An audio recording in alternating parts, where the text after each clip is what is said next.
Bonjour, c'est Lucinda de Mon Tricot et je suis ici avec Chulita pour vous parler d'une nouveauté que nous tient vraiment au cœur pour la boutique. On a une nouvelle compagnie qu'on va faire entrer et ça arrivera très bientôt. On a tellement hâte et c'est une compagnie qui s'appelle Wool Dreamers. Les rêveurs de laine. On aime beaucoup ce nom de compagnie-là, mais parce qu'ils nous font vraiment rêver avec leurs produits. Le premier produit qu'on va faire entrer, c'est le produit de Mancelopis. Le Mancelopis, c'est un fil qui n'est pas torsadé. En fait, c'est deux brins. OK? C'est deux brins pas torsadés. Je viens d'en couper un petit bout pour vous montrer mieux. Puis, ces deux brins-là en font une grosseur d'éca. Quand on le tricote, on peut le tricoter simple, de faire le petit cake, là, le petit fromage. Puis, on peut tricoter un brin et ça serait comme un fingering.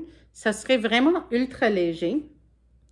Ou on peut le tricoter à deux brins. Ça serait comme une grosseur d'éca ou une grosseur worsted. La raison qu'on aime beaucoup cette compagnie-là ou qui nous tient au cœur avec cette compagnie-là, c'est parce que c'est une compagnie qui travaille pour faire revenir l'industrie de la laine et des moutons en Espagne et je sais qu'il y en a qui commencent à faire ça ici au Canada, mais on n'est pas rendu à la même place. Par exemple, cette compagnie-là, ils sont propriétaires d'un moulin c'est un moulin de la famille qui, depuis au moins 100 ans, je pense que c'est 200 ans, mais je ne veux pas vous dire quelque chose qui n'est pas correct. Je vais confirmer ça et je vous le dirai. En tout cas, ça vient de Castilla-La Mancha en Espagne. C'est une région où on retrouve un fromage qui s'appelle le fromage manchego. Le fromage manchego, c'est des moutons de la race manchega. Et ces moutons-là nous donnent cette laine-là. Cette laine-là est pas, on n'a pas l'habitude de l'utiliser pour le tricot à la main parce qu'elle n'était pas considérée vraiment spéciale parce que comparé à un mérino, c'est très différent.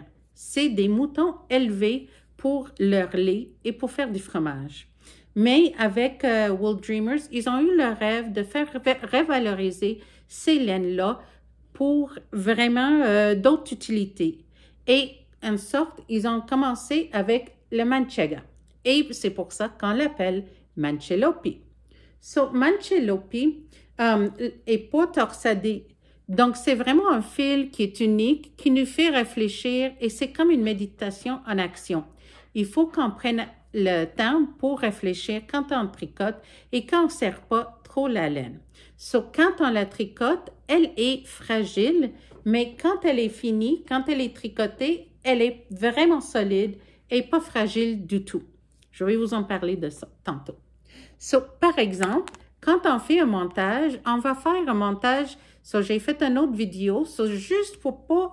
je le coupe, OK? Je le brise et je vais vous faire un petit montage et vous montrer comment c'est facile de le faire. Mais il faut être attentif et il ne faut pas serrer trop les mailles. Donc, je vais faire, moi, j'ai l'habitude de faire un montage long tail. Je le serre, mais pas juste un petit peu légèrement pour ne pas briser le fil.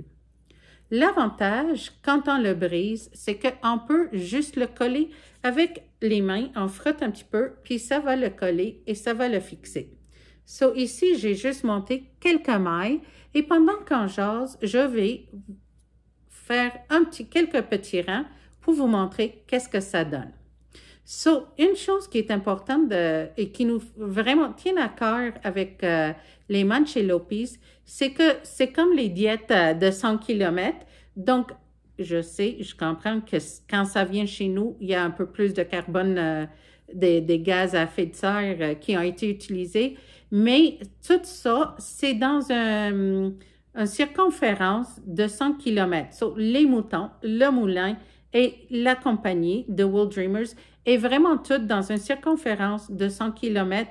Donc, pour produire cette laine-là, il y a très peu de gaz à effet de serre. Puis, je sais que les moutons en font. Puis, tu sais, Il y a des gaz à effet de serre pour tout, mais le fait qu'il ne faut pas voyager avec la laine pour l'amener au moulin et que tout est proche, c'est vraiment quelque chose de spécial.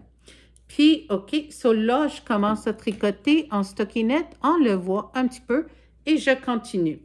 So, quand on le brise, il y a il y a comme des façons de faire, je vais juste vous montrer. So, des fois, ça arrive, je l'ai sur mon divan, puis ça s'accroche avec mon iPad. Et ce que je fais, c'est que je le colle et je le frotte un petit peu entre mes mains. Je vais vous montrer ça. So, je mets mes deux morceaux entre mes mains. Difficile de le faire, puis faire la vidéo, puis avoir le petit chien dessus. So, je le frotte un petit peu et le voilà. So là, il est prêt à continuer à tricoter et en fait, c'est vraiment facile. Il tient en place, il ne devient pas plus gros, c'est vraiment juste correct. So, il y a plusieurs façons de le tricoter. Il faut faire attention quand on le prend, le fil, de ne pas le briser. So, il y a mon amie Lucie qui est paquet, qui est en train de le tricoter, puis elle défait quelques tours et ensuite elle tricote jusqu'à temps qu'il faut qu'elle défasse un peu plus.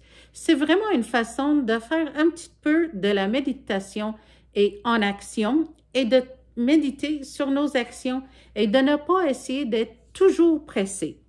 Moi, ce que j'aime faire, c'est j'aime le rouler en petites balles et comme ça va rouler. La gestion du petit chien sur mes genoux, mon iPad, puis tous les autres accessoires de tricot à côté de moi, c'est beaucoup plus facile parce que ça va rouler. Puis, qu'est-ce que je vous dirais bien d'autre? Donc, vraiment, avec deux brins, ça fait comme un déca worsted. So, ici, je suis en train de tricoter le angle de Caitlin Hunter. Je vais vous le montrer plus de proche. Et comme je vous ai dit, c'est assez solide. So, le tricot, une fois fait, est vraiment solide. Les Mancelopis viennent en 5 couleurs naturelles et 3 couleurs d'édition limitée que nous on aura dès que ça arrive. J'en ai pas tout de suite. Puis ici, sur le chandail, j'avais besoin de 4 couleurs, puis j'en avais juste 3. So, j'ai mis un petit peu de bouclé de Julie Asselin qui lui donne un vrai pop de couleur. Le bonheur, c'est que nous, on peut mélanger les Mancelopis avec d'autres fils très bien et ça fait vraiment un effet, vraiment un wow comme ça. Donc, comme vous voyez, c'est facile à faire. Ça se tricote super bien. Ici, c'est un aiguille 5 mm. J'ai fait 4,5 pour les côtes, mais ça se tricote vraiment à merveille. Et comme je vous ai expliqué, si on le casse, on le recolle et on continue. Allez hop! So, voilà, le mélange de textures puis des couleurs est vraiment formidable. Si vous avez des questions, n'hésitez pas à les laisser là. Je regarderai de temps en temps. On a vraiment hâte de vous faire découvrir les Mancelopis et de vous en parler plus. Une autre façon, c'est sur Ravelry, on voit des projets avec plutôt Lopi ou avec Nutiden de la Suède. Et des fois, il y a des personnes qui vont mettre un soie mohair et ça lui donne un petit peu de résistance. Et ici, vous voyez, je le fais pour une tuque parce que je voulais que les côtes soient plus résistantes parce que ça va être quelque chose que je vais mettre puis enlever, mettre puis enlever. Et voilà que je vais le faire comme ça. Donc, j'ai vraiment hâte que ça arrive. C'est en route et on a hâte de vous en parler plus. À bientôt!